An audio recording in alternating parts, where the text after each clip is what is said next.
This is a video about how Japanese swords are made. Swords that are strong enough and sharp enough to slice a bullet in half. The access we got for this video is incredible. We were able to film everything from gathering the iron sand, to smelting the iron, forging the sword, to sharpening and polishing it. They even let us use it. That is so cool! The method of making these swords has remained virtually unchanged for hundreds of years, with everything done by hand. They are still considered to be among the best in the world. The Japanese made a weapon that was the absolute pinnacle for their style of warfare and the materials they had at hand. These swords are held in such high regard that one from the 16th century has been appraised at $105 million, making it the most expensive sword ever built.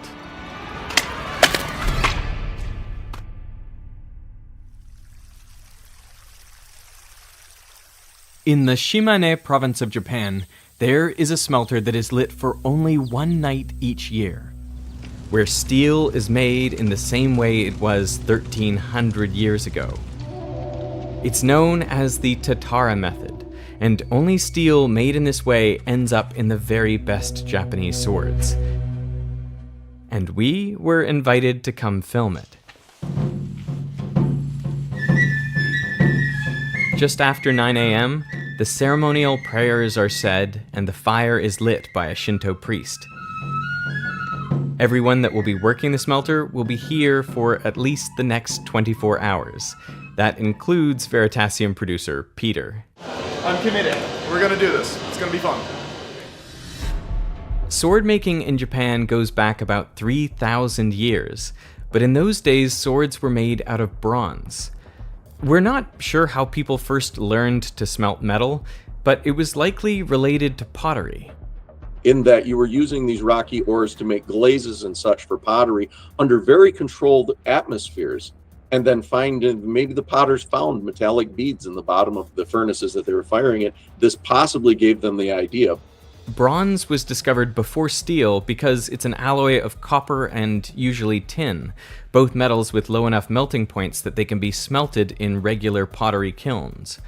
The problem with bronze is that although it can be sharpened, it's too soft to hold an edge for long. So Japanese sword makers shifted to steel 1,200 years ago in the Heian period.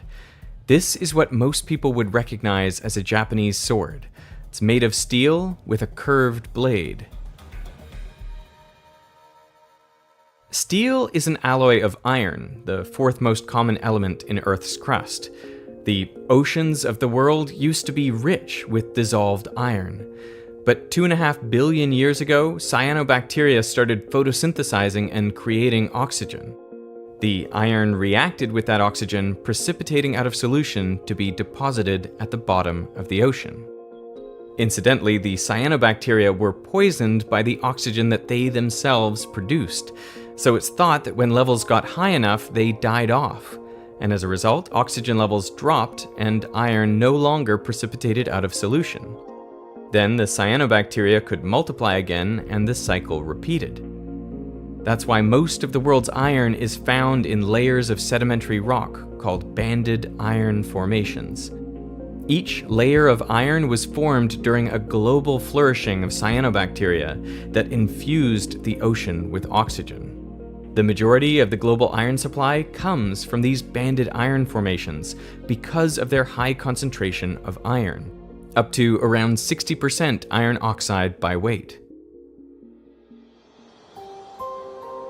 But Japan, with its mostly volcanic geology, has barely any of these sedimentary iron oxides, and this is likely why the country was late to the steel production game. Archaeologists have found steel artifacts in Anatolia, which is modern-day Turkey, that are nearly 4,000 years old. But in Japan, metals, including steel, were imported from China and Korea up until the 8th century, when Japan started making its own steel. So where did they get the raw ingredients? Well, igneous rocks like granite and diorite still contain iron oxides, just in much lower concentrations. But as the mountains are weathered, these iron oxides are broken apart and washed downstream. Eventually, they become part of the sand. The Japanese noticed that because iron oxides are denser than other minerals in the sand, they accumulate in places where the river changes direction or speed. The heavier iron sinks to the bottom and the lighter material is washed away. To amplify this effect, they deliberately created diversions in the river to increase the concentration of iron. What you do is you dam off a section of river and then you drag sand into it. Because iron is heavier than the other parts of the sand, it is the thing that gets left behind and everything else gets washed downstream. With this method, you can get iron sands with 80% iron oxides by weight. That's more concentrated than high-quality iron ore. And since it has fewer impurities, it's an excellent source material for high-quality steel. If you heat up those iron oxides to over 1250 degrees Celsius, you can break the bonds with oxygen and get pure iron. But pure iron is actually softer than bronze, so in its elemental state, iron provides no advantage. But nature gave humans a lucky break. One of the few ways you can heat something up to 1250 degrees is with charcoal. And charcoal is basically pure carbon. And if you add just a little bit of carbon to iron, it creates an incredibly strong alloy. Steel. Yeah, a lot of people see it as a heat process. I see it as a chemical process. Alloys are usually stronger than pure metals because they contain different sized atoms. And this reduces the ability of atoms to slide past each other when an external force is applied. So I've just been given gloves, other gloves, and a towel. So things are very much getting real. I'm genuinely quite worried. And here is the room with all of the charcoal that we're going to be using overnight. There's just bags and bags of this stuff.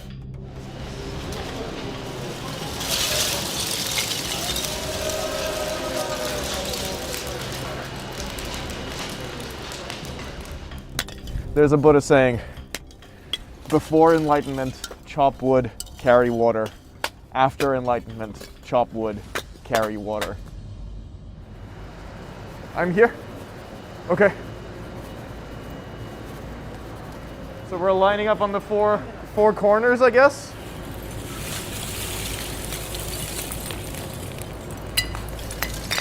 Whoa.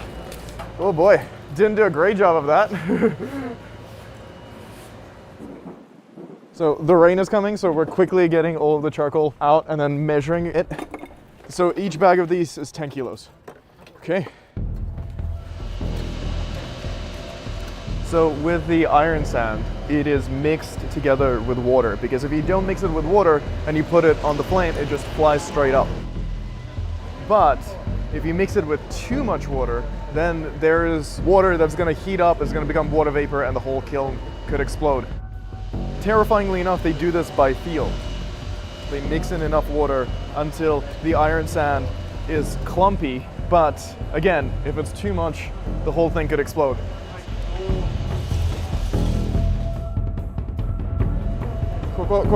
Hi.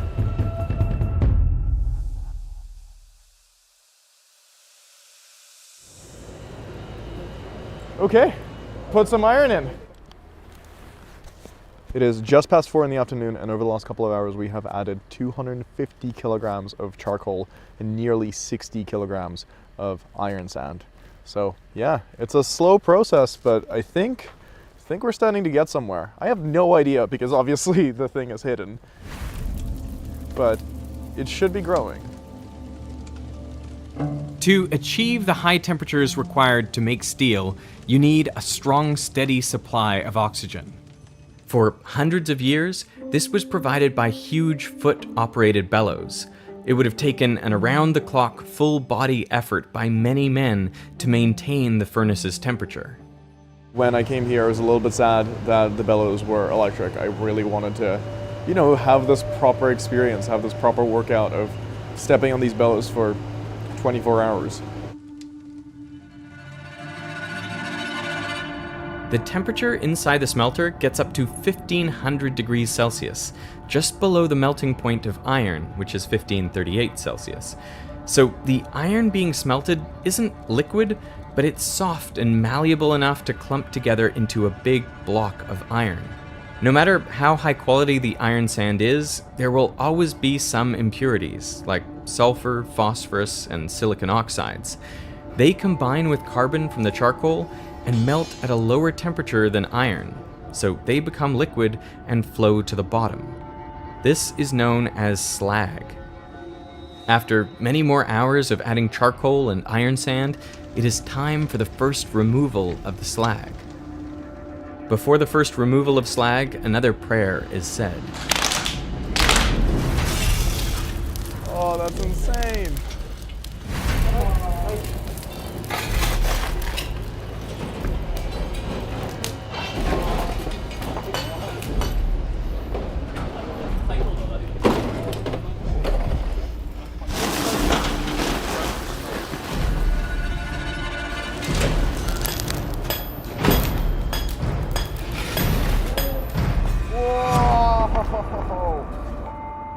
So for the last 3 hours, there's been 3 processes that we've been doing. 1 is adding the charcoal, 2 is adding the iron sand, and 3 is opening up the smelter from the bottom to break apart the impurities so they can flow out.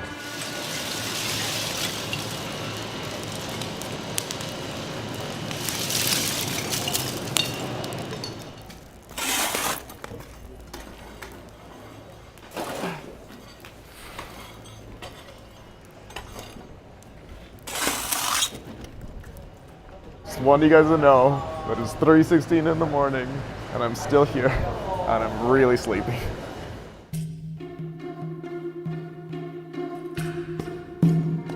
So it's currently 6 o'clock in the morning the next day. We've been smelting for 21 hours.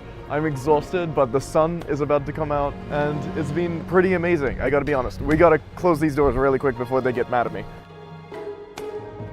At 9 a.m. the next morning, the smelting is complete. A total of 614 kilograms of iron sand and 670 kilograms of charcoal were added to the smelter. At this point, in a traditional smelter, the only way to get the steel out would be to break it apart.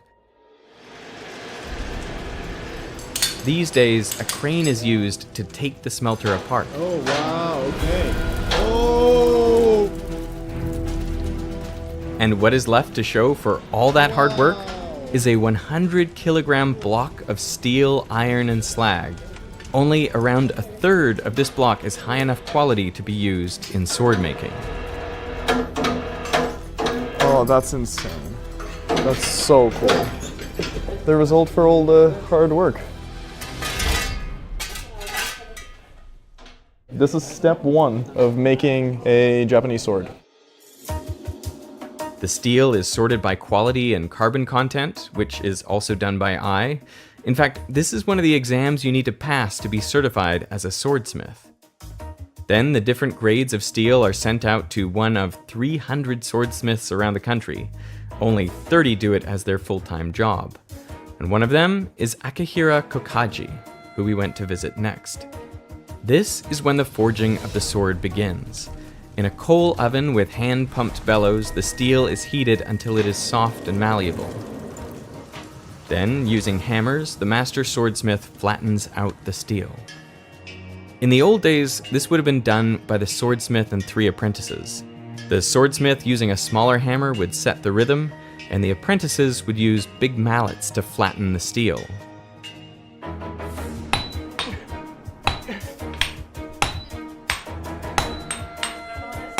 Whew.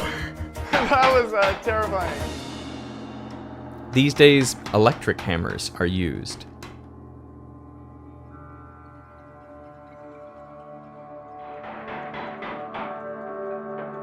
When the steel is flat enough, it is then bent back on itself.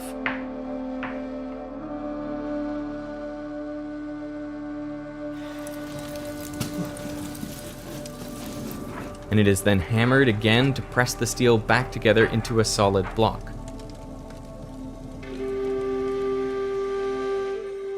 So why go to all this effort, flattening the steel only to fold it back on itself and end up with a chunk of steel the same size as before? Well, because folding does two very important things. First, it spreads out the impurities, like silicon, sulfur, and phosphorus. It spreads them out throughout the steel. This ensures a uniform consistency without any weak points. Second, it gives the steel a grain. After folding the sword, it is now reinforced in the direction that it will be hit in combat. And as a bonus, the steel is exposed to the air, so there is a small amount of oxidation, creating a darker colored steel, which when folded makes beautiful patterns. There are some swords which have more than 1 billion layers. Now this doesn't mean the sword has been folded 1 billion times, since every fold doubles the number of layers, so you only need about 30 folds to get 1 billion layers. But usually, a sword is folded 10 to 13 times, resulting in a few thousand layers of steel. Now, a blade isn't made from a single block of steel. The carbon content affects how hard the steel is, so different carbon percentages are used in different parts of the blade. Because carbon atoms are much smaller than iron atoms, they can fit inside the crystal lattice of iron. These trapped carbon atoms then apply an outward force to the lattice, putting the steel under stress. The higher the carbon percentage, the harder and more rigid the steel. But this hardness comes at a cost. The steel becomes brittle, making it more likely to chip and shatter rather than bend. So what swordsmiths do is they use steel with different carbon contents for different parts of the blade. The edge is always high carbon steel to make it hard and rigid so it can maintain a sharp edge for a long time. But the spine is usually made of lower carbon steel, which allows the sword to flex without breaking. This is done by welding together pieces of steel with different carbon contents. So we have about a 15-minute break because, it takes a while for the iron to heat up and then meld together, and then we're back in there. It's very hot. It's very, very hot in there. It's kind of unbelievable that he can do this for 4 hours at a time. After the sword is hammered into shape, which is a straight blade, it is covered in a layer of clay, a thick layer for the spine and a thin layer for the blade itself. It's then heated in the furnace and then rapidly cooled in water, a process known as quenching.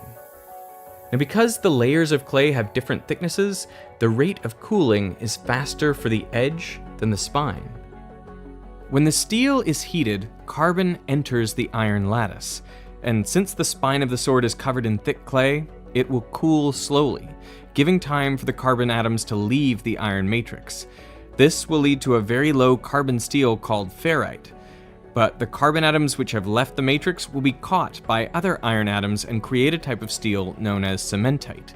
The combination of ferrite and cementite is known as pearlite, and it's a mostly soft and ductile form of steel, though parts of it are hard due to the cementite. So pearlite forms the spine of the sword. In contrast, the very thin layer of clay on the blade means that it cools very rapidly, so more of the carbon is trapped in the lattice. This forces the lattice structure to change from cubic to tetragonal, making a form of steel known as martensite. Since the trapped carbon puts stress on the lattice, martensite is incredibly hard, exactly what you'd want for the edge of a sword. The tetragonal lattice structure of martensite also takes up more space, so the edge of the blade expands relative to the spine, curving the sword backwards. The iconic curve of a samurai sword comes from the formation of martensite. You can actually see the boundary between different types of steel in a finished sword by the difference in color. This is known as hamon, which literally means edge pattern. At the Victoria Albert Museum in London, there is a Japanese sword that has a very detailed little dragon in the hamon, and I've looked at it many times and I don't know how he did that. About 1/3 of all blades shatter during the quenching process. You quench it once and you thank the stars that you made it. The sword is then placed back in the forge to evaporate any remaining water. This also provides a little bit of energy to loosen some of the crystal structures, making the sword less brittle. And that's about the extent of the tempering process on a Japanese sword, which that might be enough to relax things a bit, but they kept the edge much harder than you would have in the West. After the sword is forged, it is sent to a polisher. The polishing and sharpening of a sword is also done by hand, with whetstones of different coarsenesses. It can take a month to sharpen and polish a single sword. One of the things that I love is that this table is sloping down and the entire floor over there is sloping down. So when you add the water, all of the residue and all the water, flows downhill. So it's not perfectly flat. Sometimes the swords are also engraved with beautiful patterns, though this is quite rare. And after all that, the sword is done. To learn how to use a Japanese sword, Peter got a lesson from a master, Takara Takanashi. He is the 10th generation student of Miyamoto Musashi, a legendary samurai. Musashi killed his first opponent in single combat at the age of 13. He spent the rest of his life perfecting his sword fighting, inventing a new technique with 2 swords. Musashi fought in more than 60 duels to the death, and he won every last one of them. There is a story about a duel that took place during a snowstorm. As he faced his opponent, katana outstretched, Musashi was so calm and kept his sword so still that snowflakes began to accumulate on the thin edge of the blade. So during the lesson, I thought I would get to use a katana, but instead we spent the entire time learning how to take the blade out of its sheath and then put it back in. So when I actually got the chance to use a katana to slice through some things, I was deeply unprepared.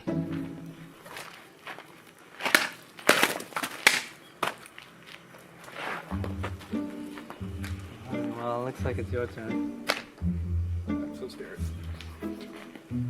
Okay, so this has been an amazing day. We've looked at some beautiful katanas, and now these wonderful people are letting me use one of their just unbelievably beautiful pieces of art to chop some things.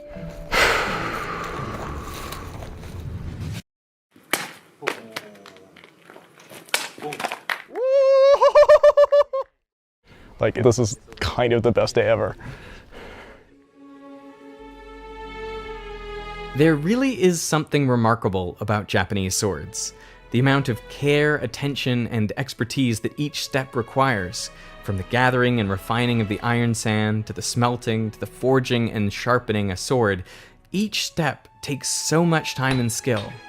It's incredible that all these things were discovered by trial and error to produce artifacts of such high quality that they are still prized centuries later.